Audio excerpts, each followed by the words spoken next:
Hey guys, Mike here. In this video, I'm going to teach you how to never mess up Superchain Theory 2A ever again. All right, so the first thing you want to do is focus target your buddy. Focus target means before the battle starts, you highlight or select the person in your party list who's your designated partner, and then you press Shift F on PC. And what that will do is it will put this marker above whoever you focus targeted. So in this picture, the player focus targeted the enemy or the boss here.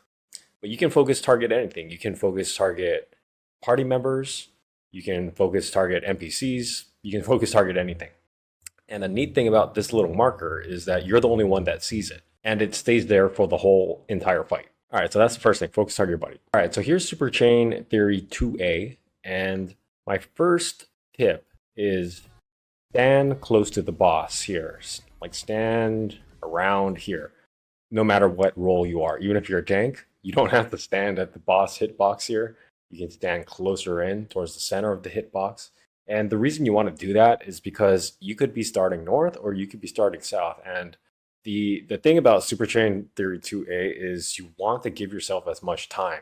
So if you're starting north and then you have to haul ass and get to the south side of the boss just to start the mechanic, you're already that much behind and at a disadvantage. So start close to the boss. All right, so it's always going to start with pairs, right?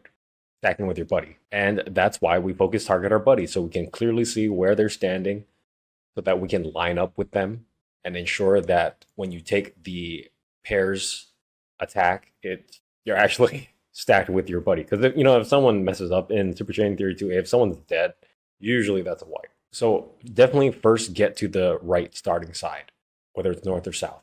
Now, the thing I like to identify first as soon as possible is something I like to call U or through. And, based on your starting side, are you doing a U-turn, like in this situation where you start here, you go here, and then come back here? Because you can see the short chain is here and the long chain is here. So this is a U. Or are you doing a through, where you start here, and then if this long chain was on the other side, so you'd start here, go to the middle, and then end up on the other side. That's the very first thing, U or through. Quickly identify if it's U or through, and then you save that information in your head. The next thing you want to identify is the left or right dodges. And how you do that is you try to identify one of three possibilities.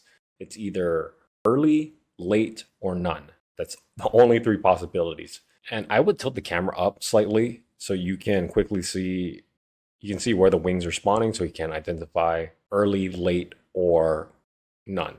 In this case, Yuki identified it as a none. So it's a combination of two things. It's the U or through plus the early, late, or none. These are the two critical pieces of information you're trying to get before the first pair's attack goes off. If you don't have those pieces of information, you might as well just jump off the arena. You're going to die. So in this case, it's a U and it's a none. Let's see, they're staying here, they're going to go here, and then they're going to go here. The next tip I would give you right before the first pair's attack goes off is pop sprint. It's going to be so much easier to just dip to here, to here, and to here. It's just going to be so much easier. If you're not popping sprint, you're just doing yourself a disservice. If you are a scholar, it's a great time to use expedient as well. But even if you do have a scholar and you're like a DPS, for example, just assume your scholar is not going to use expedient and always pop sprint anyways. U and none. After you finish that, just make sure you don't forget about this final pairs or 8-man Protean, right? Now I'm going to give you a bonus tip to turn you into a Giga Chad raider. So one thing I would recommend is right before this attack goes off, the final pairs or Protean or 8-man Protean goes off. If you have mitigation, this is a perfect time to use mitigation, especially if you have 15-second mitigation, like Tactician, Heart of Light, Missionary, Zamba, Shield Zamba. I forget what the Bard one is. Any 15-second mitigation, this is perfect time to use it because it's going to cover this attack. It's going to cover the Apple Dialogos or the Peri Dialogos attack. And it's also going to cover the On the Soul. That's 3 whole raid-wide attacks that you're covering with that mitigation. You're getting insane value out of those mitigations.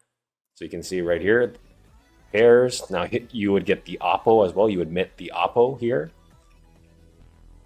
Then you would also mint this On the Soul Raid Wide right here. It's a ton of value. If you want to be an unsung Giga Chad Raider, like MVP for your team, definitely mint those 3 attacks. Your healers are going to love you. And another thing too is your healers are also pretty low and pretty pressed for resources during this part. So you're definitely helping your healers out a ton. Anyways, that's how you become a Giga Chad Raider at Superchain Theory 2A. Hope that helped, and thanks for watching.